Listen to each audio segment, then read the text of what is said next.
ಹಬ್ಬ ಮತ್ತು ಪೂಜೆಯ ಪುನಸ್ಕಾರಗಳಿಗೆ ಮುಂದುವರಿಯೋದಾದ್ರೆ ಶಾಸ್ತ್ರಿಗಳೇ ಮುಂದಿನ ಹಾದಿಲಿ ನಾವು ಹೇಗೆ ಸಾಗಬೇಕು, ಯಾವ ರೀತಿಯಲ್ಲಿ ವ್ರತಾಚರಣೆಗಳ ಬಗ್ಗೆ ಕೂಡ ತಾವು ತಿಳಿಸ್ಕೊಡೋದಾದ್ರೆ ಇದರ ಜೊತೆಗೆ ಈಗ ನಾವು ಎಲ್ಲ ಪೂಜೆಯ ಕೊನೆಯ ಹಂತಕ್ಕೆ ಬಂದಿದ್ದೇವೆ. ಆ ತಾಯಿಗೆ ನೈವೇದ್ಯ ಸಮರ್ಪಣೆ ಮಾಡಿ ಮುಮುಕ್ಷೋರ್ ಮಾಧುರ್ಯಂ ಅಂತ ಆ ಸಿಹಿಯನ್ನು ಸಮರ್ಪಣೆ ಮಾಡಿ ಅದನ್ನು ನಾವು ಪ್ರಸಾದ ತಗೊಂಡ್ರೆ ನಮ್ಮ ನೋಡಿ ಆಹಾರ ಸೇವನೆ ಮಾಡೋದು ನಮ್ಮ ಬುದ್ಧಿ ಬಲ, ದೇಹಬಲ, ಬುದ್ಧಿಬಲ ಇವುಗಳು ಮತ್ತು ಮನಸ್ಸು ಅನ್ನಮಾಕು ಊತಿಮ್ ಅಂತ ಹೇಳುತ್ತೆ. ನಾವು ತಿನ್ನುವ ಆಹಾರದಿಂದಲೇ ನಮ್ಮ ಮೈಂಡ್ ಸೆಟ್ ಆಗ್ತಕ್ಕಂಥದ್ದು. ಹೀಗಾಗಿ ಅದು ಭಗವತಿಯ ಪ್ರಸಾದವಾದರೆ ಆ ಪ್ರಸಾದ ನಾವು ನೈವೇದ್ಯವಾಗಿ ತೊಗೊಂಡ್ರೆ ನಮ್ಮ ಬುದ್ಧಿ ಮನಸ್ಸು ರಾಡಿ ಆಗಲ್ಲ.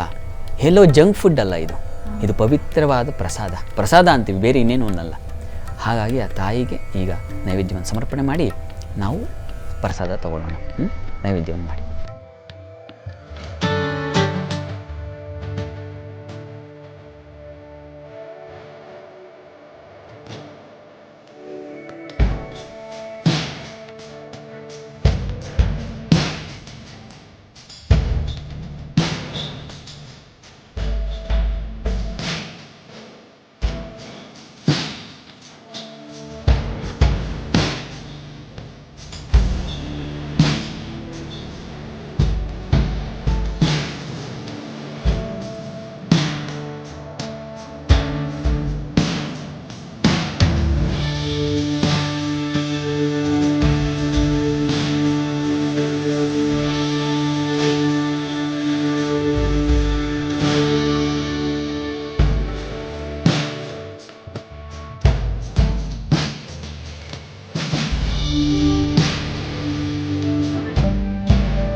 ದೂರದಲ್ಲಿ ಆ ಮಹಾಲಕ್ಷ್ಮಿಯ ಸನ್ನಿಧಾನ ಇರುತ್ತೆ. ಹಾಗಾಗಿ ಆ ದಾರವನ್ನು ತೆಗೆದುಕೊಂಡು ಅದನ್ನು ಆಕೆಯ ಅನುಗ್ರಹ ಅಂತ ನಾವು ಧಾರಣೆ ಮಾಡ್ತಕ್ಕಂಥದ್ದು. ಅದು ಸರ್ವಾಘಹಾರಿಣಿ ಅಂತ ಹೇಳುತ್ತೆ. ಅಘ ಅಂದರೆ ಪಾಪ, ಸರ್ವಾಘ ಎಲ್ಲ ಬಗೆಯ ಪಾಪಗಳನ್ನು ನಿವಾರಣೆ ಮಾಡ್ತಕ್ಕಂಥವಳು ಆ ಮಹಾಲಕ್ಷ್ಮಿ. ಅದು ದಾರದಲ್ಲಿದೆ. ಆ ದಾರವನ್ನು ನಾನು ಕಟ್ಕೊಂಡಿದ್ದೇನೆ ಅಂದರೆ ನನಗೆ ಪಾಪಗಳಿಲ್ಲ ಅನ್ನುವ ಮನಸ್ಸಿನ ಸಮೃದ್ಧತೆ ಅದು. ಹಾಗಾಗಿ ಅದನ್ನು ಕಟ್ಕೊಳ್ಳಿ.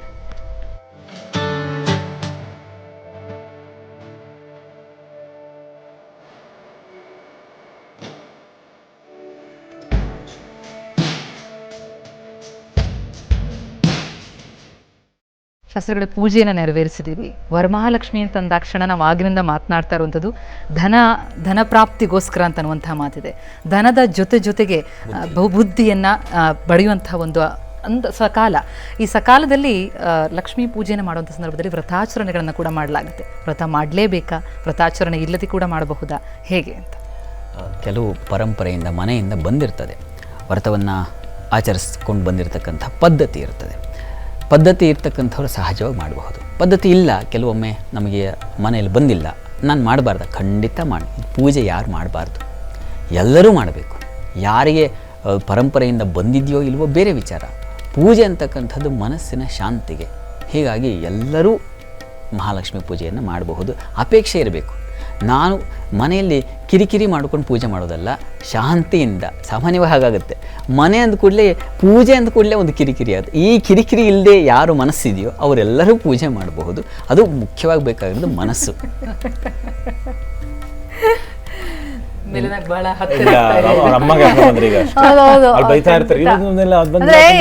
ಅವ್ರು ಹೇಳಂಗೆ ಇದೇ ಮಾತು ನಮ್ಮ ತಂದೆ ಹೇಳ್ತಾರೆ, ಪೂಜೆ ಮಾಡೋದೇ ಮನಃಶಾಂತಿ ಇರಲಿ ಅಂತ.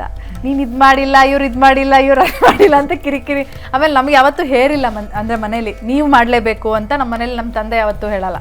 ಸೊ ನಮ್ಮಮ್ಮ ಕಿರಿಕಿರಿ ಮಾಡ್ಬೇಕಾದ್ರೆ ಇವ್ರು ಹೇಳಿದಾಗ ನಮ್ಮ ತಂದೆ ಶಾಂತಿ ಇರಲಿ ಅಂತ ಪೂಜೆ ಮಾಡೋದು. ಶಾಂತಿಯಿಂದ ನಿಮ್ಗೆ ಎಷ್ಟಾಗುತ್ತೆ ಅಷ್ಟು ಅದಕ್ಕೆ ನಗು ಅಲ್ಲ. ನಾನು ಆಗ್ಲಿಂದ ಗಮನಿಸಿದ್ದು ತಮ್ಮ ಶಾಂತತೆಯನ್ನು.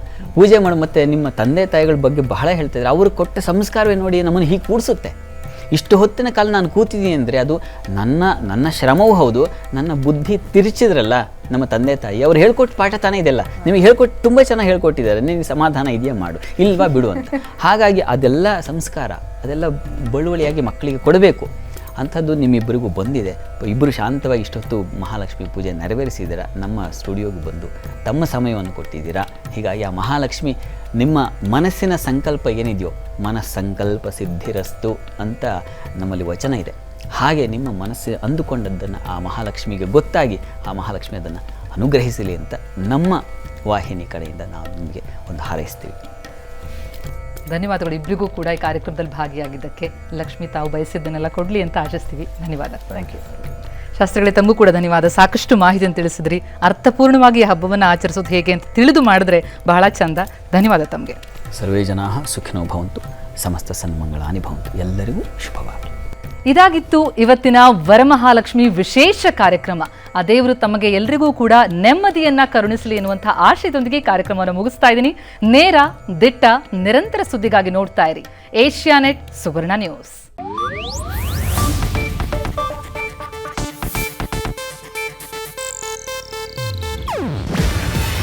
ಇದು ಏಷ್ಯಾನೆಟ್ ನ್ಯೂಸ್ ನೆಟ್ವರ್ಕ್ ಪ್ರಸ್ತುತಿ. ನೀವು ನೋಡ್ತಿದ್ದೀರಾ ಏಷ್ಯಾನೆಟ್ ಸುವರ್ಣ ನ್ಯೂಸ್.